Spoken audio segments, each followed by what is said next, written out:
Good morning विद्यार्थी मित्रों। Chapter 6 આપણું આનુવંશિકતાનો આણ્વીય આધાર બરાબર। કાલે લાસ્ટ લેક્ચરની અંદર મિત્રો આપણે મિસેલ્સ અને સ્ટાલના પ્રયોગનો અભ્યાસ કરી ગયા બરાબર। ક્લિયર થઈ ગયો હશે? ઓકે, થોડો કોમ્પ્લિકેટેડ છે, એક બે વાર વિડિયો જોશો તો 100% એ ટોપિક તમારો એકદમ ક્લિયર કટ થઈ જશે। ઓકે, હવે આજનો આપણો ટોપિક છે મિત્રો કાર્યપ્રણાલી અને ઉત્સેચકો। હવે એક પ્રકારે એમ કહી શકાય કે આ ટોપિકની અંદર આપણે ડીએનએ ના સ્વયંજનનની ચર્ચા કરવાની છે બરાબર। હવે અહીંયા ધ્યાન આપજો મિત્રો, આ ટોપિક ઓકે બુક પ્રમાણે તો ચાલશે જ, પરંતુ એની અંદર એક્સ્ટ્રા પોઈન્ટ પણ એડ થવાના છે, કારણ કે એનસીઈઆરટી ની અંદર ડીએનએ સ્વયંજનનની વાત બહુ જ ઓછી માત્રામાં પૂર્ણ કરી દીધી છે, મતલબ કે બહુ શોર્ટમાં ક્લિયર મતલબ તમને આપી દીધું છે, પીરસી દીધું છે બરાબર। પણ આપણે એને વ્યવસ્થિત સમજવું છે, રેડી? એટલે થોડા એક્સ્ટ્રા શબ્દો આવશે તો વિડિયો પોઝ કરીને તમારે લખતા રહેવા। ખ્યાલ આવી ગયો? ઓકે, તો એના ઉપર આપણે ધ્યાન કેન્દ્રિત કરીશું। હવે પહેલા શું કહે છે કે કાર્યપ્રણાલી અને ઉત્સેચકો। મિત્રો અહીંયા પહેલા ઉત્સેચકો ઉપર ચર્ચા ખાસ બતાવેલી છે બરાબર, કારણ કે તમે સમજો કે ડીએનએ સ્વયંજનનની જે આખી ક્રિયા છે મિત્રો એ ખૂબ જટિલ અને પ્રક્રિયા તો કહી શકાય, કારણ કે આપણે કાલે મિસેલ્સ અને સ્ટાલમાં જોઈ ગયા ભાઈ કે અર્ધ રૂઢિગત સેમી કન્ઝર્વેટિવ કે ભાઈ બે પિતૃ શૃંખલા છૂટી પડે અને બંને પિતૃ શૃંખલા સામે નવી બાળ શૃંખલાઓનું શું થાય? નિર્માણ થાય છે બરાબર। તો એ નવી બાળ શૃંખલા માટે નિર્માણની ક્રિયા કરવા માટે એને ન્યુક્લિયોટાઇડ ક્યાંથી પ્રાપ્ત કરેલા? માધ્યમમાંથી પ્રાપ્ત કરેલા, યાદ છે કે મિત્રો? તો એ માધ્યમમાંથી ન્યુક્લિયોટાઇડને પ્રાપ્ત કરવા, એમને જોડવા, મતલબ કે લાંબી પ્રોસેસ છે બરાબર। મનુષ્યની અંદર 6.6 × 10⁹ બેઝ પેર છે, ખ્યાલ આવે છે કે નહીં? ઈ કોલાઈ બેક્ટેરિયાની અંદર 4.6 × 10⁶ બેઝ પેર છે। હવે આટલા બધા ન્યુક્લિયોટાઇડને ગોઠવવા લાંબી પ્રક્રિયા છે મિત્રો, ઓછા સમયમાં પૂર્ણ પણ કરવાનું, ખ્યાલ આવે? તો સીધી વસ્તુ છે, આ બધા કાર્યો માટે ઉત્સેચક વગર કાંઈ થઈ શકે નહીં। ઉત્સેચક એન્ઝાઇમ તરીકે આપણે ઓળખીએ, ઉત્પ્રેરક તરીકે ઓળખીએ છીએ બરાબર। એટલે આ ઉત્સેચક પ્રક્રિયાને કેવી બનાવે મિત્રો?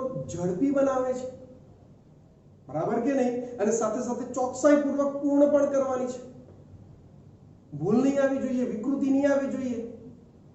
જો મ્યુટેશન કે વિકૃતિ આવી ગઈ તો પાછો આગળ જનીન દ્રવ્ય ખોડખા પણ વાળો તૈયાર થાય છે, ખ્યાલ આવે છે કે નહીં? તો એના માટે મિત્રો યસ સૌથી બેસ્ટ કામ કોણ કરે છે? પેલા એન્ઝાઇમ કરે છે, ઉત્સેચકો એના માટે ખૂબ જ કાર્યરત રહેતા જોવા મળે છે બરાબર। જો શું કહે છે, જીવંત કોષો જેમ કે ઈ કોલાઈમાં સ્વયંજનનની પ્રક્રિયા માટે ઉત્પ્રેરકો એટલે કે ઉત્સેચકોના સમૂહની શું છે મિત્રો? આવશ્યકતા હોય છે બરાબર। મુખ્ય ઉત્સેચક જે ડીએનએ આધારિત છે, કારણ કે આપણે ડીએનએ ને સ્વયંજનન કરવાનું છે, તો મુખ્ય ઉત્સેચક કોણ છે મિત્રો? ડીએનએ પોલિમરેઝ છે બરાબર। હું તમને હમણાં જ ઉત્સેચકોની આખું એક લિસ્ટ આપવાનો છું, ખ્યાલ આવે છે કે આખું લિસ્ટ આપણે એને જોવાનું છે। બુકમાં તો બહુ ઓછા ઉત્સેચકો 1 2 3 ને જ ઉલ્લેખ કરેલો છે, જ્યારે ઘણા બધા કાર્યો કરે છે અહીંયા તો બરાબર। પણ હા, આ બધામાં સૌથી અગત્યનો ડીએનએ પોલિમરેઝ છે। એક્ચ્યુઅલી ડીએનએ પોલિમરેઝ ખાલી નથી, DNA polymerase 1, DNA polymerase 2 and DNA polymerase 3 બરાબર। એટલે એમાં પણ 3 છે ઓકે। તો તે ડીએનએ પ્રતિકૃતિ એટલે ટેમ્પલેટનો ઉપયોગ કરીને ડીઓક્સી બરાબર, ડીઓક્સી ન્યુક્લિયોટાઇડના બહુલીકરણને શું કરે? ઉત્પ્રેરિત કરે છે। ડીઓક્સી ન્યુક્લિયોટાઇડ કીધું મિત્રો, યાદ છે? ડીઓક્સી ન્યુક્લિયોટાઇડ, કારણ કે આપણે ડીએનએ બનાવી રહ્યા છીએ બરાબર। જો આરએનએ હોતો તો સીધી વસ્તુ છે, ડીઓક્સી નીકળી જાય, ન્યુક્લિયોટાઇડ શબ્દ આવી જશે બરાબર। તો સીધી વસ્તુ છે કે ડીએનએ ની પ્રતિકૃતિ એટલે કે ટેમ્પલેટનો ઉપયોગ કરવાનો છે બરાબર। કાલે જ આપણે જોઈ ગયા કે ભાઈ ડીએનએ એની જે આ રીતે બે શૃંખલાઓ મિત્રો એકબીજા સાથે આ રીતે વીંટાળેલી હોય બરાબર, તો એ છૂટી પડે અને એની સામે નવી શૃંખલાનું શું થતું? નિર્માણ થાય છે। તો આ શૃંખલા ટેમ્પલેટ તરીકે વર્તી કે નહીં? પિતૃ શૃંખલા બરાબર કે નહીં? તો બસ એ જ વસ્તુ મિત્રો અહીંયા લાગુ પડે છે। તો એક ટેમ્પલેટ શૃંખલા સામે નવા ન્યુક્લિયોટાઇડ ડીઓક્સી ન્યુક્લિયોટાઇડનું બહુલીકરણ આ ડીએનએ પોલિમરેઝ જેવા ઉત્સેચકો કામ કરતા જોવા મળે છે। ચલો ક્લિયર છે? ઓકે સારું, આગળ શું કહે છે જુઓ, આ ઉત્સેચક ઘણા સક્ષમ છે કારણ કે ખૂબ જ ઓછા સમયમાં ઘણી બધી સંખ્યામાં ન્યુક્લિયોટાઇડ્સના બહુલીકરણને ઉત્પ્રેરિત કરે છે, બરાબર ને? કારણ કે મેઇન તો વસ્તુ ટાઈમ છે મિત્રો, સમય સાચવવો જરૂરી છે, કારણ કે ખૂબ જ ઓછા સમયમાં પ્રક્રિયા દર ઝડપી બનાવવાનો છે, તો એ તો ઉત્સેચકો વગર એ કાર્ય થવાનું નથી. ઈ કોલાઈ કેટલા છે મિત્રો? 4.6 × 10⁶ બેઝ પેર, બરાબર કે નહીં? જેમાં સ્વયંજનન કેટલા મિનિટમાં? 18 મિનિટમાં. મિસેસ પાલના પ્રયોગમાં જોઈ ગયા મિત્રો આપણે 18 મિનિટમાં પૂર્ણ થઈ જાય છે, કારણ કે 18 મિનિટમાં ડીએનએ નું સ્વયંજનન થઈ જતું હોય એનો મતલબ એક પિતૃ શૃંખલા ઉપર સામે જે ન્યુક્લિયોટાઇડ છે એટલા ન્યુક્લિયોટાઇડ સામે ડોટર શૃંખલા ઉપર ગોઠવવાના છે, બરાબર કે નહીં? તો ઈ કોલાઈ બેક્ટેરિયા એકના 2 થતા હોય તો એનો મતલબ સ્વયંજનન જનીનદ્રવ્ય ડબલ કરવું પડશે, અને એ પણ કેટલી મિનિટમાં? 18 મિનિટમાં થઈ જાય છે. કેટલા? 4.6 × 10⁶ બેઝ પેર ધરાવતી એટલા જ ન્યુક્લિયોટાઇડ નવા ગોઠવી કાઢે છે. તો આ પ્રક્રિયા કેટલી ઝડપી થઈ મિત્રો? સમય આપ્યો છે, તેનો અર્થ એ થાય છે કે આ બહુલીકરણનો દર લગભગ 2000 બેઝ પેર પ્રતિ સેકન્ડ. તમે વિચારો ખાલી કેટલો મિત્રો? 2000 બેઝ પેર પ્રતિ સેકન્ડ. દર સેકન્ડે 2000 બેઝ પેર ને ગોઠવી કાઢે છે, દર સેકન્ડે. એટલે એ પ્રક્રિયા દર કેટલો ઝડપી થાય છે એના ઉપર તમે વિચારી શકો છો. ખ્યાલ આવી ગયો? બરાબર મિત્રો, ઉત્સેચકની વાત કરીએ તો આપણે પાચનની ક્રિયાનો અભ્યાસ કર્યો ધોરણ 11 ની અંદર, પાચન તંત્ર વાળો ચેપ્ટર, બરાબર? તો એમાં ઘણા બધા એન્ઝાઇમ હતા. કેમ? પ્રક્રિયા દર ઝડપી બને એટલા માટે. બાકી તો ધીરે પાચન થાય તો મતલબ આજે જમ્યા છો તો મહિને 2 મહિને પાચન થાય, પણ આપણું એક જ દિવસમાં 3 કલાકમાં 4 કલાકમાં પાચનની ક્રિયા પૂર્ણ કરે છે. આ ઉત્સેચકો કરતા હોય છે. ખ્યાલ આવે છે કે નહીં? Okay, very good. તો વિચારો, આ તો 4.6 × 10⁶ બેઝ પેર ઈ કોલાઈમાં છે, જ્યારે મનુષ્યમાં તો યાદ કરો, મનુષ્ય દ્વિકીય રચના 2n 6.6 × 10⁹ બેઝ પેર છે. ખ્યાલ આવે છે કે નહીં? એટલે સીધી વસ્તુ છે, આટલા બધા ન્યુક્લિયોટાઇડને ગોઠવવા હોય મિત્રો તો એ એન્ઝાઇમ વગર એ કાર્ય પૂર્ણ થવાનો નથી. ખ્યાલ આવે છે કે નહીં? એટલે એન્ઝાઇમ એમાં સૌથી અગત્યનો ભાગ ભજવે છે. ચલો, ક્લિયર છે? ઓકે, આગળ શું કહે છે? આ ઉત્સેચક માત્ર બહુલીકરણની ઝડપ નથી કરતા, પરંતુ પ્રક્રિયાને ચોકસાઈથી ઉત્પ્રેરિત કરે છે.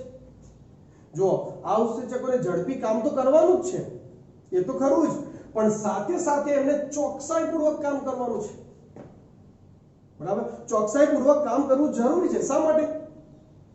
જો એ ચોકસાઈપૂર્વક નહીં કરે અને જો અલગ ન્યુક્લિયોટાઇડ ગોઠવાઈ ગયો તો, જે ગોઠવવાનું તો એની જગ્યાએ બીજો ગોઠવાઈ ગયો તો, એડેનીનની જગ્યાએ થાઇમિન ગોઠવાઈ ગયો તો આખું માહિતી બદલાઈ જશે, જેને આપણે વિકૃતિ તરીકે, મ્યુટેશન તરીકે ઓળખીએ છીએ.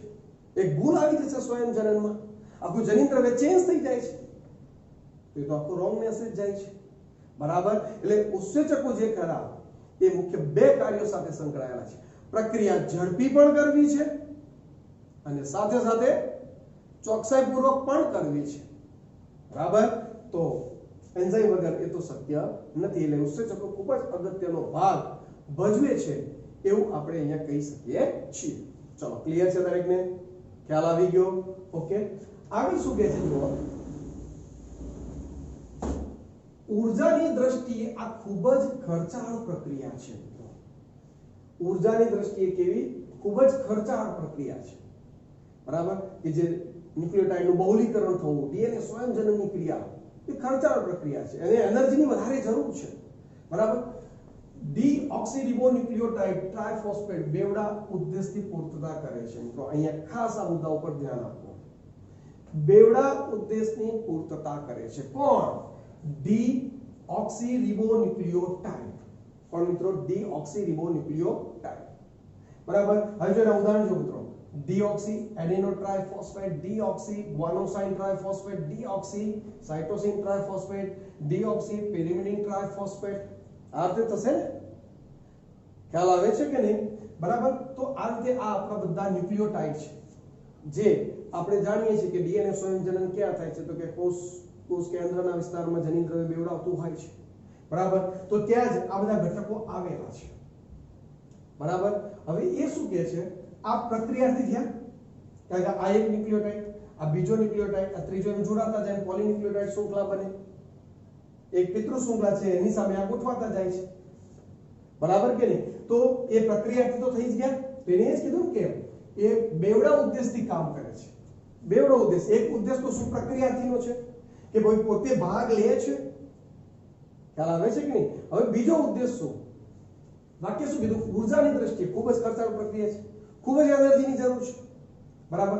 હવે બધા જ મિત્રો આ ટ્રાયફોસ્ફેટ સ્વરૂપે છે, મતલબ કે જો દરેક ન્યુક્લિયોટાઇડ પાસે 3 ફોસ્ફેટના અણુ હોય છે. કેટલા? 3 ફોસ્ફેટના અણુ હોય છે, બરાબર. એટલે આપણે જાણીએ છીએ પેલું એટીપી એડિનોસાઇન ટ્રાયફોસ્ફેટ, બરાબર. મિત્રો આગળ બી આપણે આની ચર્ચા બહુ બધી વાર કરી ગયા છે ધોરણ 11 માં. અને અહીંયા તમારું શું ગોઠવાયો હોય તો કે પેલો એડેનિન, આ જ સ્ટ્રક્ચર છે. રેડી? અહીંયા છે આપણો એડેનિન, એડિનોસાઇન ટ્રાયફોસ્ફેટ. એટીપી શું છે? ઉર્જાનો મુખ્ય સ્ત્રોત છે. આ 2 ફોસ્ફેટના અણુ છૂટા પડી ગયા, શું કહીએ? Adenosine monophosphate. બીજો જોડાયો એડિનોસાઇન ડાયફોસ્ફેટ. ત્રીજો જોડાયો એડિનોસાઇન ટ્રાયફોસ્ફેટ. એટીપી ઉર્જાનો સ્ત્રોત છે કે નહીં? તો આ બધા જે તમારા જે ન્યુક્લિયોટાઇડ્સ જે ખરા, એક તો પ્રક્રિયાર્થી તરીકે વર્તે છે, બરાબર. હવે જ્યારે પ્રક્રિયાર્થી તરીકે વર્તે એટલે યાદ કરો મિત્રો કે ભાઈ ઉપરના ન્યુક્લિયોટાઇડનો ત્રીજો કાર્બન અને નીચેના ન્યુક્લિયોટાઇડનો 5મો કાર્બન ફોસ્ફોડાયસ્ટર બંધ વડે જોડાય, બરાબર કે નહીં? અને ત્યારે આપણે ખબર છે આ એક જ ફોસ્ફેટની વાત થઈ, ત્યાં 2 ફોસ્ફેટ તો અહીંથી છૂટા પડી ગયા. તો આ થઈ ગયું ને, જો પેન્ટોસર્કરા ફોસ્ફેટ, પેન્ટોસર્કરા ફોસ્ફેટ, પેન્ટોસર્કરા ફોસ્ફેટ એમ ચાલે કરે. એટલે આ જે 2 ફોસ્ફેટ અહીંથી છૂટા પડશે દરેક જગ્યા ઉપરથી, એ ફોસ્ફેટના અણુ એ મિત્રો ઉર્જા સભર છે, વિપુલ માત્રામાં ઉર્જાનો જથ્થો ધરાવે છે, બરાબર કે નહીં? તો એ ઉર્જાનો ઉપયોગ ક્યાં થાય છે? ડીએનએ ના સ્વયંજનનમાં થાય છે. ક્યાં થાય છે મિત્રો? ડીએનએ ના સ્વયંજનનમાં એનો શું થાય? ઉપયોગ થાય છે. એટલે આપણે એમ કહી શકીએ કે એને કોઈ બહારથી વધારાની એનર્જીની જરૂર પડતી નથી, એટલે કોષ ઉપર એનર્જી માટે, પેલા કણાવ સૂત્ર ઉપર એનર્જી માટે આધાર રાખવો પડતો નથી, બરાબર. એટલે તમારા જે ન્યુક્લિયોટાઇડ્સ જે ખરા, જે કોષ કેન્દ્રની અંદર જે બનીને તૈયાર થયા છે, એ ન્યુક્લિયોટાઇડ 2 પૂર્તતા કરે છે, 2 કાર્યો કરે છે. એક પોતે પ્રક્રિયાર્થી તરીકે ભાગ ભજવે છે, ગોઠવાશે પેરેન્ટ શુક્લા સામે, રેડી. અને બીજું એના જે ટ્રાયફોસ્ફેટ વાળી સ્થિતિમાંથી જે 2 ફોસ્ફેટના અણુ જે છૂટા પડે છે, એ મુખ્ય ઉર્જા સ્ત્રોત તરીકે વર્તે છે, એ એનર્જી પૂરી પાડવાનું કાર્ય કરે છે. ચલો, ક્લિયર છે દરેકને?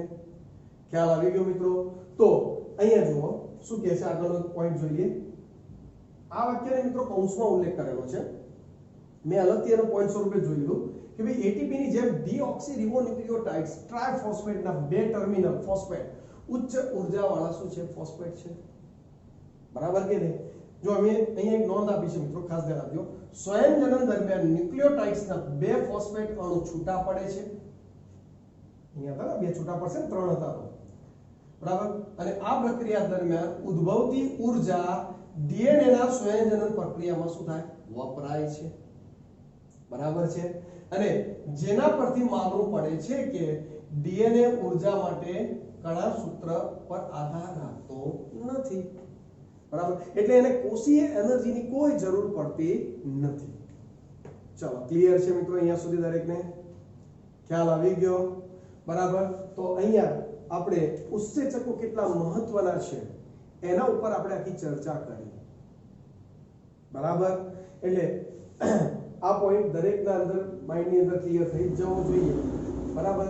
કે ભાઈ ઉત્સેચકો ઝડપી કાર્ય કરે અને પણ ભૂલ થયા વગર કામ કરે છે, બરાબર.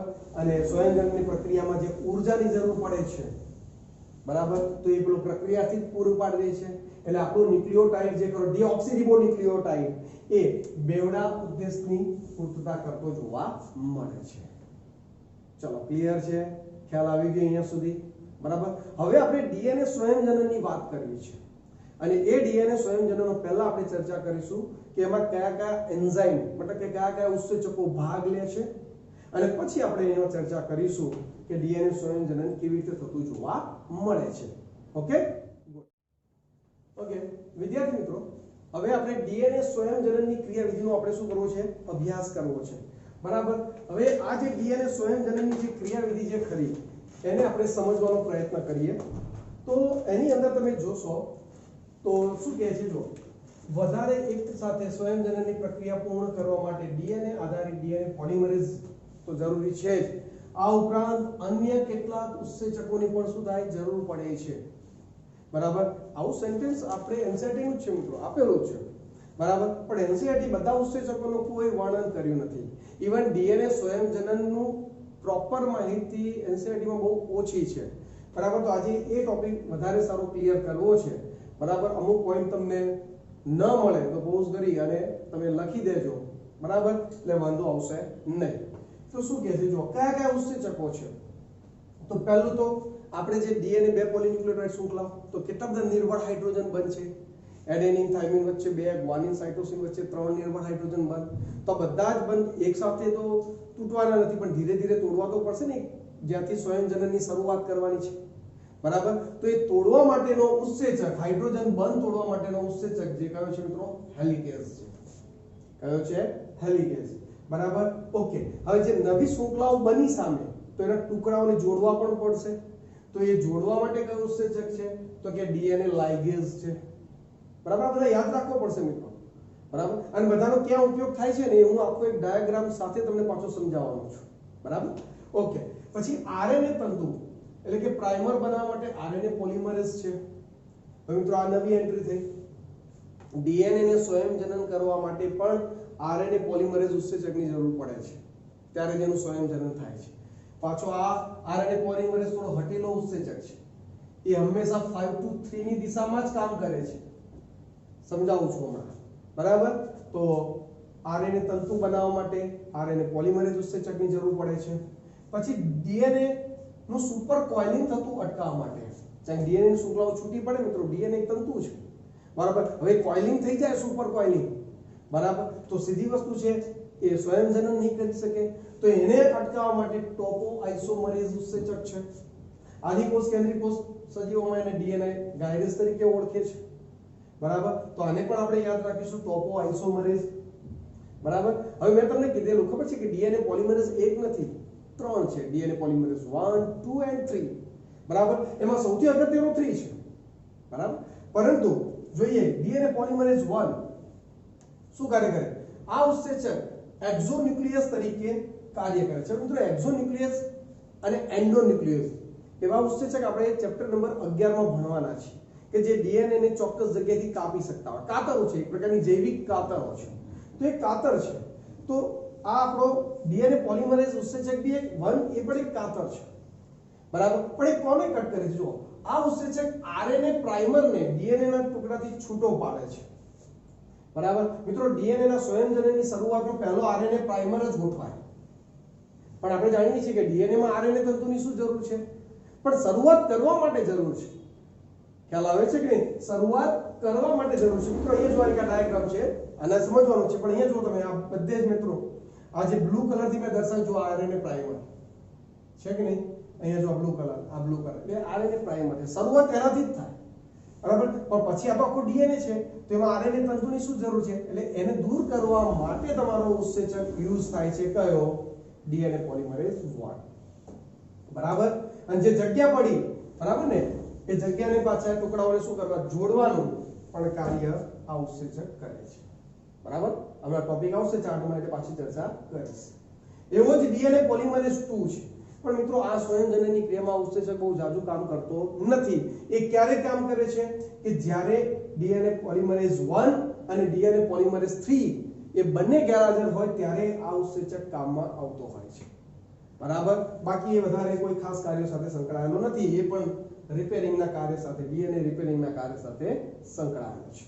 બરાબર, હવે જે સૌથી મોટો આપણે જે કહેવાય સ્ટાર, જે સૌથી અગત્યનો છે સ્વયંજનનની ક્રિયામાં, એ છે મિત્રો કોણ, તો કે ડીએનએ પોલિમરેઝ 3. બરાબર, આ ડીએનએ સ્વયંજનનની પ્રક્રિયાનો મુખ્ય ઉત્સેચક છે મિત્રો. જે પેલા નવા ન્યુક્લિયોટાઇડ ગોઠવાય છે ને, એ નવા ન્યુક્લિયોટાઇડ ગોઠવવાનું કાર્ય એટલે ડીએનએ પોલિમરેઝ 3 કરે છે.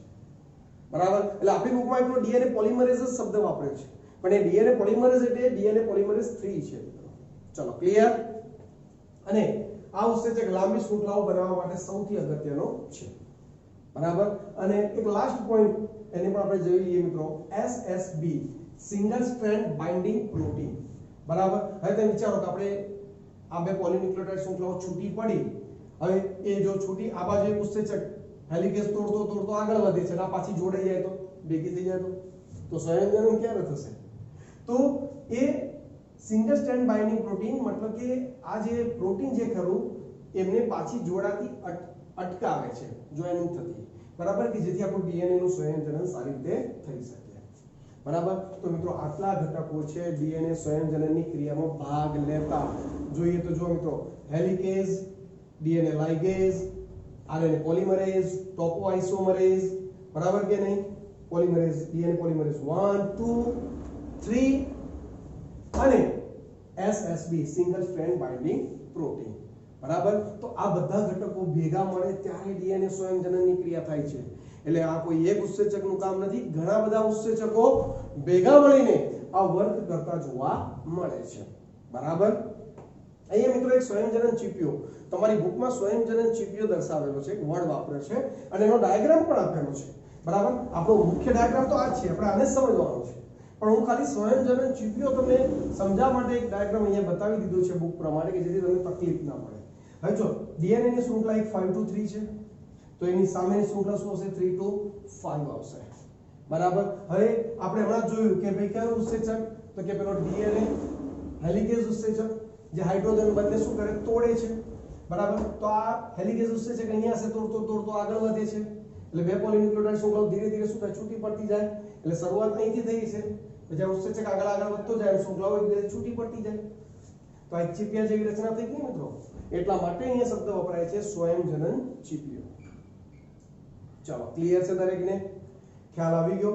હવે અહીંયા એક પોઈન્ટ યાદ રાખજો મિત્રો, આ શૃંખલા જો એક સીધી ચાલે છે 5 to 3 ની દિશામાં, બરાબર, એને કેવી કીધી, તો કે સતત શૃંખલા અથવા અગ્રેસર શૃંખલા કહેવાય। કેવી શૃંખલા મિત્રો, અગ્રેસર, બરાબર। અને આ શૃંખલા જુઓ મિત્રો દ્વિદિશીય છે, ડીએનએ કેવો છે, દ્વિદિશીય, એક આ દિશામાં જઈ રહ્યું છે। હવે તમને એમ થાય સર અહીંથી તોડીને આમ કેમ જાય, એની ચર્ચા કરીએ, પરંતુ એ પણ દિશા તો કેવી રહેશે, 5 to 3 જ રહેવાની છે, 5 to 3 એટલા માટે ટુકડાઓ છે। તો આવા ટુકડાઓ અસતત શૃંખલા કહેવાય અને વિલંબિત શૃંખલા કહેવાય। અને આવા ટુકડાઓને મિત્રો એક શબ્દ વપરાય છે, ઓકાઝાકી ટુકડાઓ। કેવા ટુકડાઓ કહે છે, ઓકાઝાકી, બરાબર। તો આ રીતે આ સંયોજન ચીપિયાની રચના થતી જોવા મળે છે, અને આ પિતૃ શૃંખલા છૂટી પડે એની સામે બાળ શૃંખલાઓનું શું થાય, નિર્માણ થાય છે, બરાબર। હવે પ્રોપર આપણે આને સમજવા જઈ રહ્યા છીએ મિત્રો, ધ્યાન આપજો, બરાબર।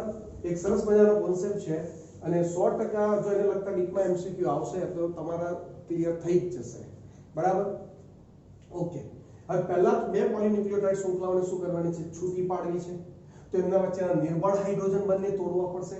તો એના માટેનો પહેલો જ છે મિત્રો શું, ડીએનએ હેલિકેઝ, બરાબર। તો આ ડીએનએ હેલિકેઝ નિર્બળ હાઇડ્રોજન બંને શું કરશે, તોડતો જાય છે, જેના કારણે બે પોલિન્યુક્લિયોટાઇડ શૃંખલાઓ એકબીજાથી શું થાય, છૂટી પડતી જોવા મળે છે।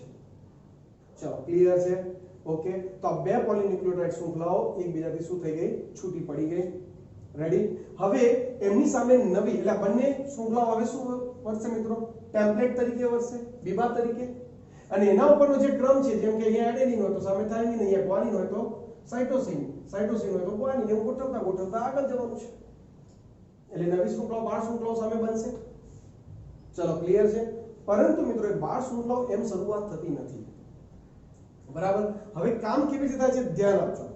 અહીંયા શરૂઆત કરવાનો ઉત્સેચક છે આરએનએ પોલિમરેઝ, સમજજો મિત્રો।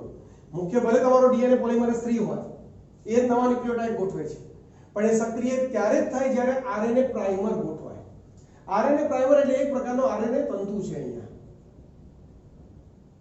શું છે, આરએનએ તંતુ છે, એ તંતુ બને ને પછી ડીએનએ પોલિમરેઝ અહીંયા પહેલા હોય, પછી એક ન્યુક્લિયોટાઇડ ગોઠવતો આગળ વધતો તો અહીંયા પહોંચ્યો છે, સમજી લેજો, બરાબર। તો પછી એ કામ ડીએનએ પોલિમરેઝ 3 કરી શકે।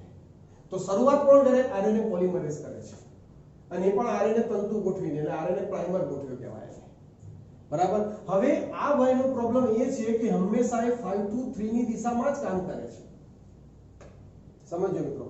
એ કઈ દિશામાં કામ કરે છે, 5 to 3 ની દિશામાં।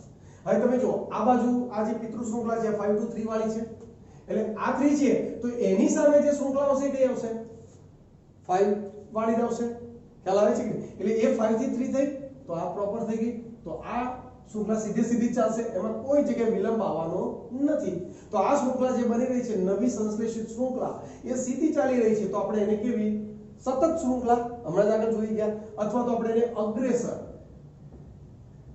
શૃંખલા તરીકે ઓળખાવી શકીએ છીએ।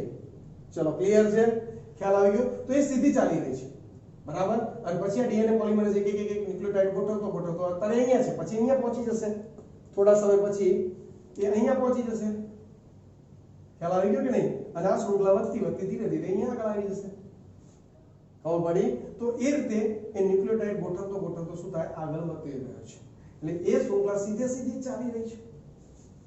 ચલો ક્લિયર, ઓકે। હવે આ બાજુની વાત કરીએ। આ બાજુમાં સ્થિતિ કેવી છે? 3 to 5। હવે આ 5 છે તો આ બાજુ 3 વાળો છેડો આવશે નવી શૃંખલાનો, પણ આરએનએ પોલિમરેઝ તો હટેલો છે, એને તો એક જ દિશામાં કામ કરવું ગમે છે, કઈ 5 to 3 ની દિશામાં છે। તો હવે એક વર્ક કેવી રીતે કરશે? તો એક સમજો મિત્રો કે આ શૃંખલા પહેલા અહીંયા જોઈન્ટ હતી, પણ બે છૂટી પડી, તો સીધી વસ્તુ છે કે આપણે જાણીએ છીએ મિત્રો કે આમાં કેવું હોય કે 3 5 3 5 આ રીતે ચાલતું હોય મિત્રો, તમે જાણો છો એક પોલિન્યુક્લિયોટાઇડનો 3 હોય, ત્રીજા નંબરનો કાર્બન, ઉપર એનો પાંચમો ફોસ્ફોડાયસ્ટર બંધ, પાછો નીચે ત્રીજો પાંચમો, એમ કરતા કરતા ચાલતો હોય। એનો મતલબ શું થયો? અહીંયા 3 હશે, એટલે આ શૃંખલા અહીંયા તૂટી હોય એટલે ત્યાં પેલો આરએનએ પોલિમરેઝ કામ કરશે અને એ પેલો તંતુ ગોઠવશે કયો 5 to 3 દિશાવાળો, ખ્યાલ આવે છે કે નહીં? એટલે એ 3 to 5 ની દિશામાં આરએનએ પોલિમરેઝ એ પ્રાઇમર ગોઠવ્યો, પછી ડીએનએ પોલિમરેઝ આવે ને એ શૃંખલા આગળ વધારશે, તો એની દિશા કઈ થઈ? 5 to 3 થઈ। હવે તૂટતી પાછી આગળ ગઈ, બરાબર। એટલે હવે અહીંયા ભલે 5 હતો, બરાબર, પણ જ્યાં અહીંયા તરફ તૂટે ત્યાં શૃંખલા 3 બી હોઈ શકે ને, તો ત્યાં એ પાછો આરએનએ પોલિમરેઝ પ્રાઇમર ગોઠવશે, કઈ દિશા? 5 વાળી, કે અહીંયા 3 હતો તો સામે 5 વાળો બને કે નહીં? અને તે 5 થી પછી કોણ લાગુ પડી જશે? તો પેલો ડીએનએ પોલિમરેઝ 3 આવી જશે અને શૃંખલાનું નિર્માણ કરશે, તો કઈ દિશા થઈ? એની પણ 5 to 3 થશે।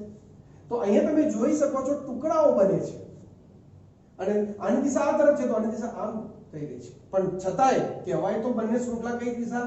ડીએનએ નું સ્વયંચલન હંમેશા કઈ દિશામાં? 5 to 3 ની દિશામાં થયું, કારણ આરએનએ પોલિમરેઝ, ખબર પડે છે?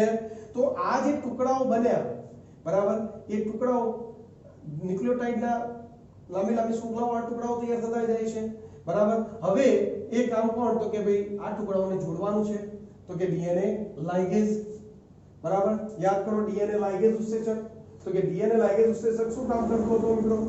તો કે ડીએનએ લાઇગેઝ ઉત્સેચક મેં તમને કીધેલું કે ભાઈ નવા સંશ્લેષિત ટુકડાઓને શું કરે? જોડવા માટે। તો અહીંયા જોઈ શકો છો આ નવા ટુકડાઓ છે, અહીંયાથી આપણો ડીએનએ પોલિમરેઝ 3 ઉત્સેચક દૂર થશે, બરાબર, અને આ જે ટુકડાઓ છે, બરાબર, એ ટુકડાઓને જોડવાના છે।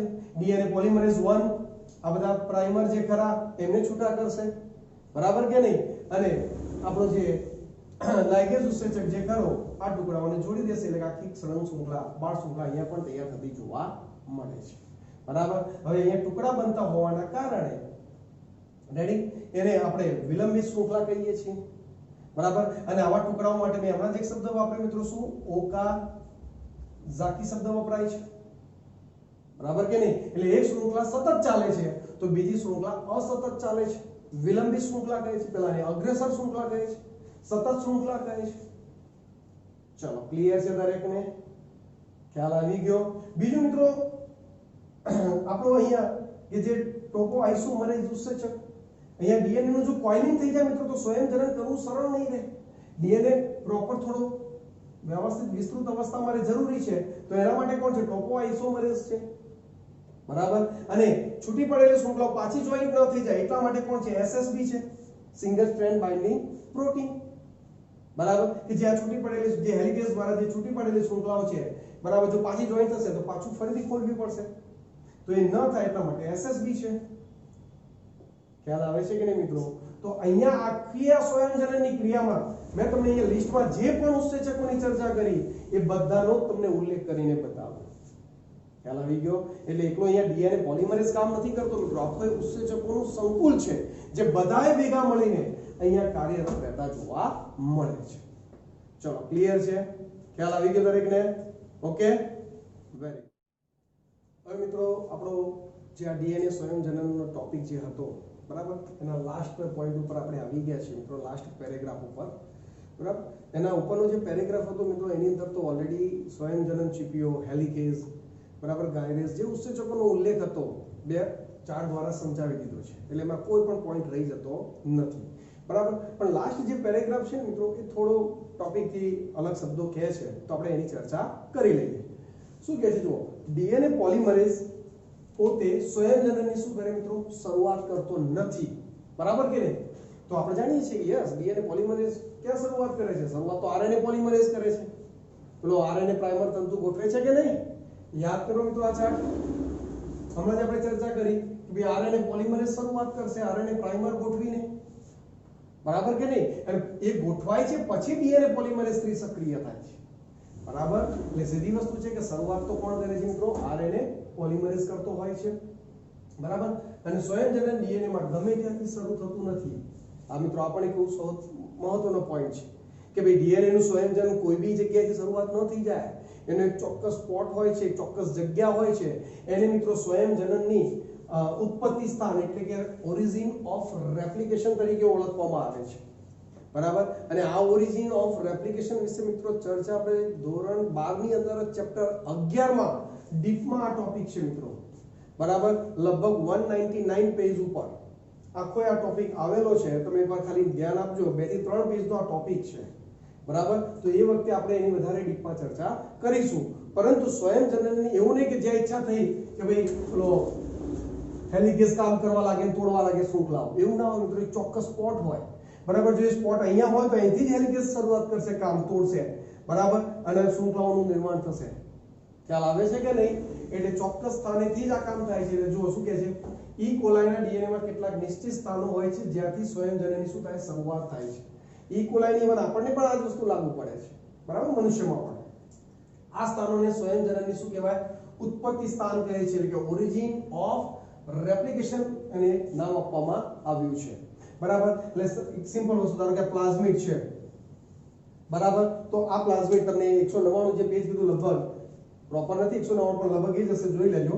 તો ત્યાં મિત્રો અહીંયા આવું ORI તરીકે આપેલું છે, ઓરિજિન ઓફ રેપ્લિકેશન. બરાબર. અહીંથી સ્વયંજનનની શરૂઆત થાય.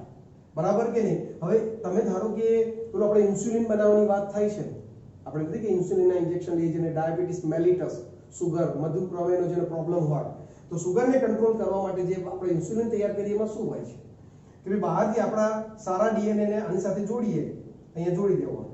આ સ્વયંજનનની ઉત્પત્તિ સ્થાન હોય એ તમારા ઘટકની અંદર હોવી જોઈએ. જો ત્યાં તમે તમારો ડીએનએ જોડો તો આની જેટલી કોપીઓ થશે ને એટલે તમારા ડીએનએ ની પણ એટલી જ કોપીઓ થઈ જશે. ખબર પડી? એટલે સ્વયંજનનની ઉત્પત્તિ વાળું સ્થાન હોવું જરૂરી છે, તો જ સ્વયંજનન થશે અને એ સ્થાનેથી સ્વયંજનનની શરૂઆત થશે. ચલો ક્લિયર? અહીં શું કહે છે જો આગળ, સ્વયંજનનની ઉત્પત્તિના સ્થાન રૂપી ડીએનએ ના ટુકડાની જો જરૂર પડે તો તેને પુનઃ સંયોજિત ડીએનએ પદ્ધતિ દ્વારા મેળવવામાં આવે છે, જેમાં વાહકની જરૂરિયાત પડે છે. હવે આ ટોપિક જે ખરો મિત્રો એ ચેપ્ટર 11 સાથે જોડાયેલો છે. મેં એટલા માટે જ આનું ઉદાહરણ લીધું. મિત્રો પ્લાઝમિડ એક વાહક છે. આ શું છે મિત્રો? પ્લાઝમિડ. યાદ કરો પેલો આપણો ઈ કોલાઈ ડીએનએ, અરે ઈ કોલાઈ જે આપણો બેક્ટેરિયા જે હતું એનું તો ડીએનએ એટલે ન્યુક્લિયોઇડ સ્વરૂપે હતું, પણ એના સિવાય ખબર છે આપણે એક વલયાકાર ગોળાકાર ડીએનએ દર્શાવતા પ્લાઝમિડ કહેતા. બરાબર. તો એ પ્લાઝમિડ એક વાહક છે. પેલો બેક્ટેરિયોફેજ વાયરસ એ પણ એક શું છે? વાહક છે, જે ઈ કોલાઈની અંદર દાખલ થઈને પોતાની સંખ્યા વધારી શકે. બરાબર. તો તમારે કોઈ ઇચ્છિત ડીએનએ ની કોપી તૈયાર કરવી છે તો તમે આ વાહક સાથે તમારો ઇચ્છિત ડીએનએ જોડ દો.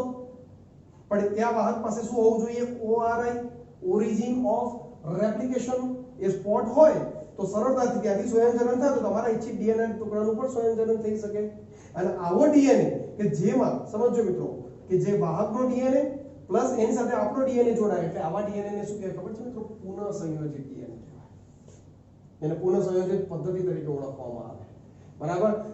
બની શકે કે તમને ક્યાંક હજુ ચિત્ર થોડું ક્લિયર ન થાય તો સમજી લેજો મિત્રો આ આખો ટોપિક ચેપ્ટર 11 નો છે. બરાબર. અને ત્યાં આપણે ડીપમાં ચર્ચા કરવાના છે, ગેરંટી આવીશ કે ત્યાં એ ટોપિક ક્લિયર થઈ જશે. બરાબર. એટલે અહીંયા એટલો થોડો એક બે વાક્યો સ્વરૂપે યાદ રાખી દેજો. આ માટે સ્વયંજનનની શરૂઆત માટે આવશ્યક ડીએનએ ખંડોની પ્રાપ્તિ જરૂરી હોય તો પુનઃ સંયોજિત ડીએનએ પદ્ધતિ દ્વારા થાય છે. બરાબર. તમારો આવશ્યક કોઈ ડીએનએ હોય તમે એને આની સાથે જોડી દો, જેમાં વાહકની આવશ્યકતા છે. વાહકની આવશ્યકતા તમારો પ્લાઝમિડ વાહક છે, બેક્ટેરિયોફેજ એ વાહક છે. એ કોલાઈ બેક્ટેરિયાની અંદર દાખલ કરો અને ત્યાં એની ઘણી બધી કોપીઓ તૈયાર થઈ જશે. તો એ પ્લાઝમિડની ઘણી બધી કોપીઓ તૈયાર થાય તો તમારો ઇચ્છિત ડીએનએ ની પણ ઘણી બધી કોપીઓ તૈયાર થશે. ખ્યાલ આવે છે કે નહીં? રેડી? વાહક સ્વયંજનની ઉત્પત્તિ સ્થાન પૂરું પાડે છે। જો વાહક પાસે શું હોવું જોઈએ? સ્વયંજનની ઉત્પત્તિ સ્થાન, મતલબ કે ઓરિજિન ઓફ રેપ્લિકેશન। એટલે વાહક પાસે જો ઓરિજિન ઓફ રેપ્લિકેશન હશે, બરાબર, તો તમારા એસિડ ડીએનએ તમે એની સાથે સરળતાથી જોડી શકો છો। તો આ બે પોઈન્ટ એવા છે મિત્રો કે ક્યાંક તમને તકલીફ આપી શકે, બરાબર, પરંતુ ડીપમાં હજુ એમના વિશે ચર્ચા આપણે બાકી છે। ચલો ક્લિયર? કારણ કે ધોરણ 12 પર ચેપ્ટર 11 માં થોડી ચર્ચા આવશે। આગળ શું કીધું જુઓ, સુકોષ કેન્દ્રીય કોષમાં ડીએનએ સ્વયંજનન કોષ ચક્ર કયા તબક્કામાં બેવડાય છે? એસ તબક્કામાં ડીએનએ બેવડાય છે। એનું સ્વયંજનન ક્યાં થાય? ડીએનએ નું એસ તબક્કામાં થાય છે। યાદ છે કે નહીં મિત્રો? ધોરણ 11 ચેપ્ટર 10 ભણી ગયા છીએ। ઓકે, તો ડીએનએ નું સ્વયંજનન અને કોષ વિભાજન ચક્ર મોટે ભાગે અનુબદ્ધ હોય છે। યાદ કરો કે ભાઈ આ કોષ છે, કોષની અંદર આ કોષ કેન્દ્ર, અહીંયા જનીન દ્રવ્ય ખબર છે મિત્રો આપણે લખતા 2C નું 4C થાય। કયા તબક્કામાં? એસ તબક્કામાં। એ ક્યાં આવતી? પેલી આંતરાવસ્થામાં। અને પછી પેલો માઇટોસિસ અને મિયોસિસ, મતલબ કે સમવિભાજન અને અર્ધીકરણ રીતે એનું વિભાજન થાય। એટલે પહેલા જનીન દ્રવ્ય બેવડાય અને પછી કોષ રસની વહેંચણી થાય। એટલે પહેલા કોષ કેન્દ્ર વિભાજન થયું, પછી કોષ રસ વિભાજન, એટલે એકમાંથી કેટલા? તો કે 2 બાળકોષ થઈ જતા અને બંનેની અંદર એક સરખું જનીન દ્રવ્ય જળવાઈ રહેતું, બરાબર કે નહીં? પરંતુ એ શું કહે છે કે જો કોષ વિભાજન ન થાય તો, મતલબ કોષ કેન્દ્રનું વિભાજન થઈ ગયું, ડીએનએ નું સ્વયંજનન થઈ ગયું, એસ તબક્કો રચાઈ ગયો, પરંતુ આગળની પ્રોસેસ નહીં થઈ તો જનીન દ્રવ્ય એક્ચ્યુઅલી કોષની અંદર જોઈતું હતું 2C, હવે કેટલું થઈ ગયું? 4C।